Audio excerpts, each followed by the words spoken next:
இறையேசுவில் அன்பார்ந்த சகோதர சகோதரிகளே, இன்று நாம் தன்னையே மறுத்து, தன்னையே மறந்து, தன்னையே திறந்து இறைவனை பின் செல்ல வேண்டும் என்பதுதான்.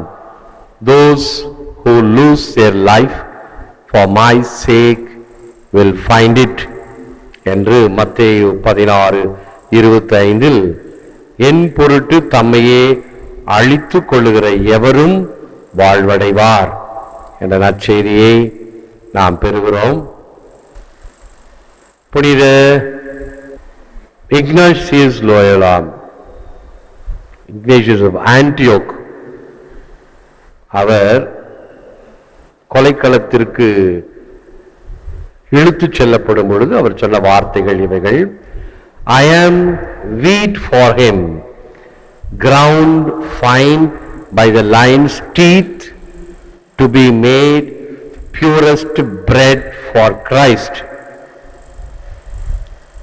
அதை தொடர்ந்து வியாக்கியனமாக Saint Peter, earthly longings have been crucified.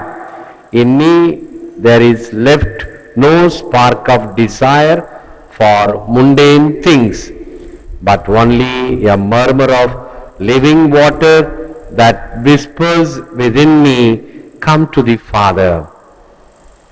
இயேசுவில் அன்பார்ந்த சகோதர சகோதரி, அன்பார்ந்த தொலைக்காட்சி விசுவாசிகளே, இது மாதத்தின் முதல் வெள்ளிக்கிழமை. இந்த விடியற் காலையிலேயே ஆண்டவரை நாடி தேடி வந்திருக்கிறோம்.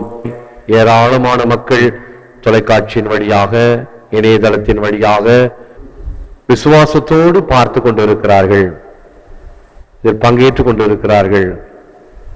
ஆண்டவருடைய அன்பையும் அருளையும் நாம் பெற வேண்டும் என்கின்ற அந்த எண்ணம் நமக்கு ஆண்டவருடைய அருளை தருகிறது. இதைத்தான் திருவாசகத்திலே சித்தமே புகுந்து எமை ஆட்கொண்டு தீவினை கெடுத்து உயலாம் பக்தி தந்து தன் பொற்களனே வைத்திடும் அத்தன் மாமலர் சேவடி கண் நம் சென்னி மன்னி மலருமே. சென்னி என்றால் தலை. அதை ஆண்டவருடைய திருப்பாதத்தில் வைத்து நான் இந்த அருளை பெற வேண்டும். இந்த பழைய வார்த்தைகள்லாம் பழைய பாட்டு நாம் பாடி ஞாபகத்தில் வைத்திருந்தோம்னா, அந்த சூசையர் பாட்டில் சென்னி மகுட முடிவுணைந்த மன்னர் கோத்திர மாதவா என்று வரும். சென்னி மகுட தலை மீது நீர் அந்த முடியை வைத்திருக்கிறேன், அந்த வார்த்தைகள் தான் எங்கு வருகிறது.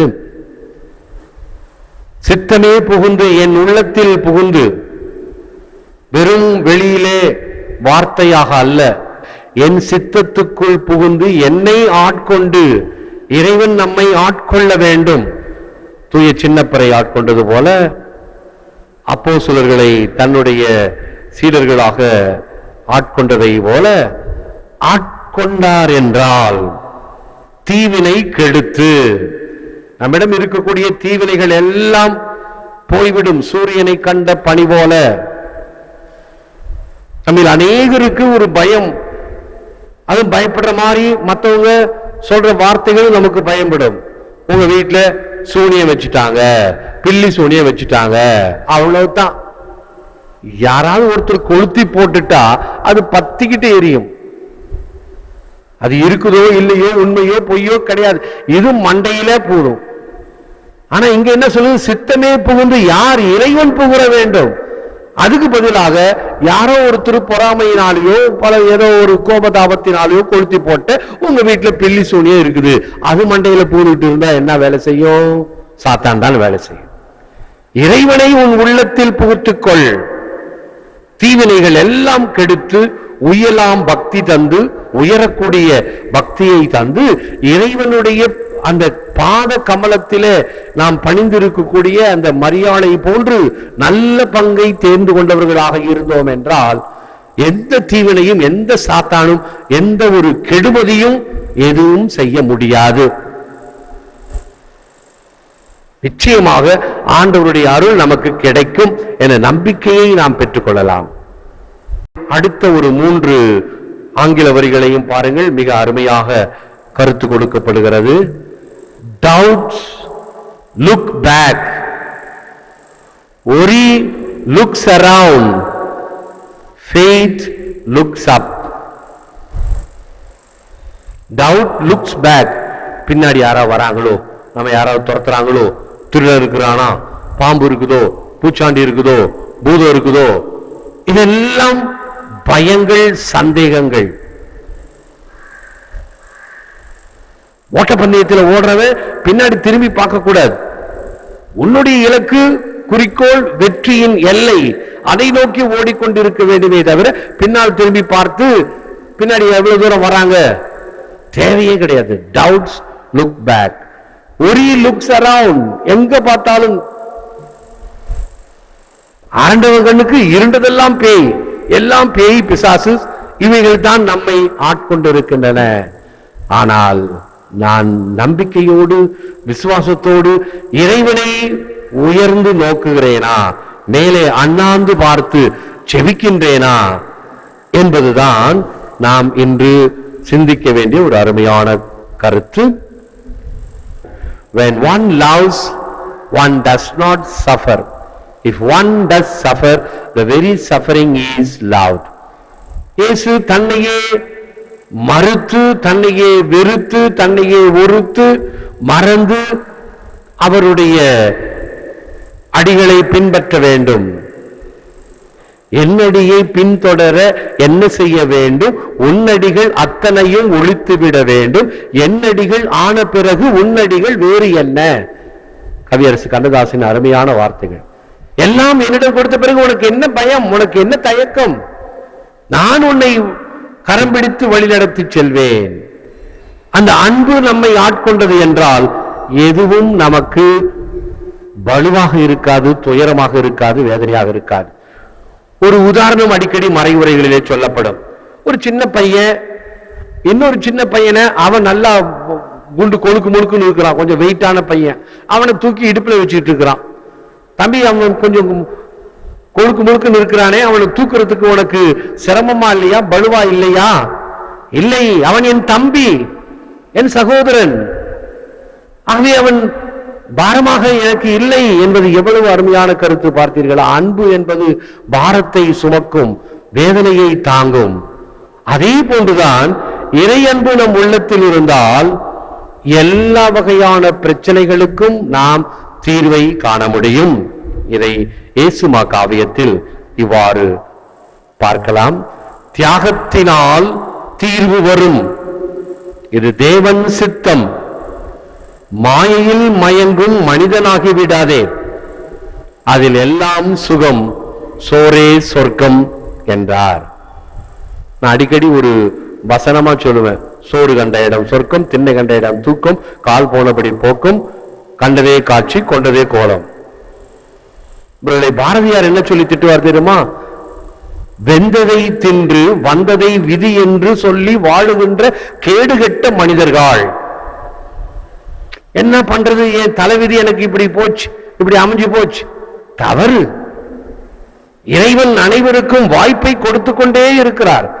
The time of grace, அருளின் காலம் உனக்கு கொடுக்கப்படும் பொழுது அதை நீ ஏற்றுக்கொண்டு வாழ்வதற்கு முயற்சி செய். நீ ஒரு படி எடுத்து வைத்தால் கடவுள் 9 படிகள் தாண்டி வந்து உன்னை சந்திக்கின்றார். சக்கேயுவை சந்திக்கவில்லையா? பார்க்க வேண்டும் என்றுதானே அவன் விரும்பினான். எடுத்த முயற்சி, மரத்தின் மேல் ஏறி நின்று அவரை என் கண்ணால் பார்த்தால் போதும் என்று விரும்பினான். கிடைத்தது என்ன? அந்த சொர்க்கமே அவனை வீடை தேடி வந்தது அல்லவா? வா, இறங்கி வா, உன்னோடு நான் இன்று தங்க வேண்டும் என்று பார்க்க விரும்பியவனுக்கு, ஆசைப்பட்டவனுக்கு தன்னையே கொடுத்த தேவன் ஆண்டவர் இயேசு கிறிஸ்து. ஆக இப்படி நான் முயற்சி செய்தேன் என்றால், என்னுடைய உள்ளத்தில் இறைவனை தக்க வைத்துக் கொண்டேன் என்றால், தீவினைகள் எல்லாம் ஒளிந்துவிடும். ஆகவே அன்பார்ந்த சகோதர சகோதரிகளே, அன்பார்ந்த தொலைக்காட்சி நேய விசுவாசிகளே, நாம் அநேக கத்தோலிக்க வீடுகளிலே இந்த தீவினை, பில்லி, சூனியம், பசாசு இவைகளினால் நீங்கள் பயந்து கொண்டு இருக்கிறீர்களா? ஏறக்குறைய இப்படிப்பட்ட வீட்டில பார்த்தா சிலுவை சின்னம் இருக்காது. ஏன் தெரியுமா இருக்காது? அதுக்கு யாராவது ஒருத்தர் கொளுத்தி போட்டிருப்பாங்க. ஐயையோ, இந்த சிலுவை எல்லாம் வீட்டுல இருக்க கூடாது, இதை கொண்டு போய் மடத்துல போட்டுடு, சாமியார் வீட்டுல போட்டுடு, கோயில்ல போட்டுடு, ஓ வீட்டுல இருக்க கூடாது. சிலுவை போச்சுன்னா பில்லி சூனியம் தான் இருக்கும். இன்று நீங்கள் இந்த செய்தியை கேட்கிறீர்களா? உடனடியாக ஒரு சிலுவையை வாங்கி வீட்டில் வையுங்கள். பிசாசு துண்ட காணாம துணியை காணாம ஓடிடும். ஒரு முட்டாள்தனமான மூட நம்பிக்கையை சித்தத்தில் புகுத்தி கொண்டு இறைவனை புகுத்துவதற்கு பதிலாக இந்த மூட நம்பிக்கை எவ்வளவு வேரூன்றி இருக்கிறது. எத்தனை வீடுகளில், எத்தனை கத்தோலிக்க குடும்பங்களில் இப்படிப்பட்ட எண்ணம் இருக்கும். இதெல்லாம் வச்சிருக்காதீங்க, தூக்கி கொண்டு போய் போட்டுடுங்க, வீட்டில் உங்களுக்கு துன்பம் வரும், சோதனை வரும், வேதனை வரும். சித்தம் புகுந்து விட்டது, அதை மாற்ற முடியாது. மாறுங்கள்.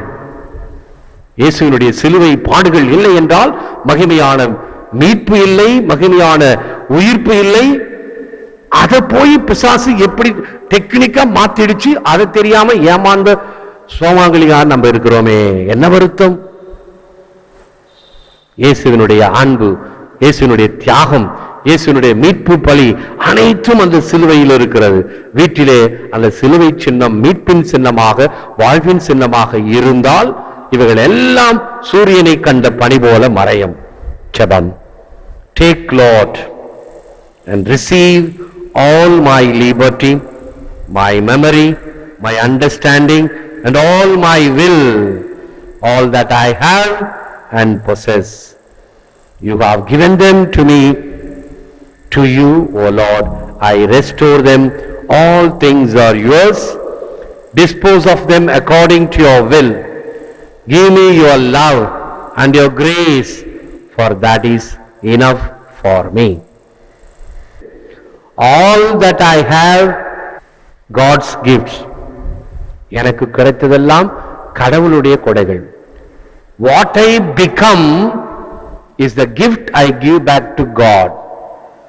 நான் என்னவாக இருக்கிறேன், என்னவாக மாறுகிறேன், எப்படி செயல்படுகிறேன் என்பது கடவுளுக்கு நான் கொடுக்கின்ற கொடை. சோம்பேறியாக இல்லாமல், சுயநலவாதியாக இல்லாமல், ஆழ்ந்த மனநிலையிலே, அனைவரையும் ஏற்றுக்கொள்கின்ற மனநிலையிலே, தியாகத்தோடும் தாராளத்தோடும் இருக்கின்றேன் என்றால் இதுதான் இறைவனுக்கு நான் கொடுக்கின்ற மிகச்சிறந்த காணிக்கை. அப்படிப்பட்ட மனநிலையில் அந்த ஆங்கில ஜெபத்தை, லோயோலா இக்னாசியோர் கொடுத்த ஜெபத்தை தமிழில் ஜெபித்து முடிப்போம்.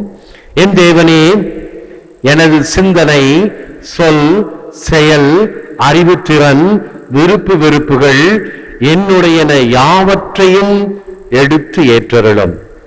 யாவும் உன் கருணையின் கொடைகள்.